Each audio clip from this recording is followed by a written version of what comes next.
Bonjour. Aujourd'hui, on ne va pas parler d'une grande technique compliquée, mais d'une petite astuce qui peut rendre bien les services.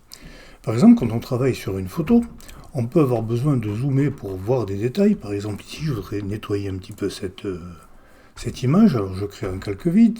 Je vais chercher l'outil supprimer. Je vais supprimer ce truc-là. Dézoomer pour voir ce que ça donne, parce qu'on ne se rend pas bien compte si on a le nez dessus. Revenir faire un petit peu de ménage. Redézoomer. Revenir ici pour enlever ces détails ici, redézoomer, ça devient très vite lassant.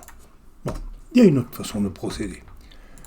Je fais fenêtre, réorganiser, nouvelle fenêtre pour le nom du document. Et là, j'ai deux fenêtres qui sont ouvertes sur le même document. Alors, je refais fenêtre réorganiser, et là, je vais faire deux vignettes verticales ou horizontales selon ce qui convient le mieux. Et là, j'ai mes deux fenêtres côte à côte. Je peux très bien zoomer sur celle-ci et garder celle-là en vision d'ensemble. Et là, je vais créer un nouveau calque.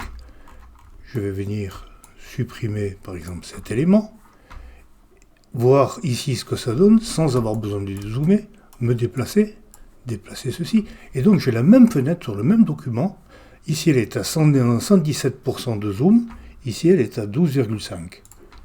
Et pourtant, c'est exactement le même document. Voilà. Je peux me déplacer indépendamment sur une fenêtre ou sur l'autre. Si défilement des fenêtres est coché, quand j'en déplace une, l'autre se déplace de la même façon, enfin proportionnellement, en fonction du zoom. Si je le décoche, les déplacements restent indépendants. Et je peux zoomer et dézoomer librement et me déplacer librement. Voilà.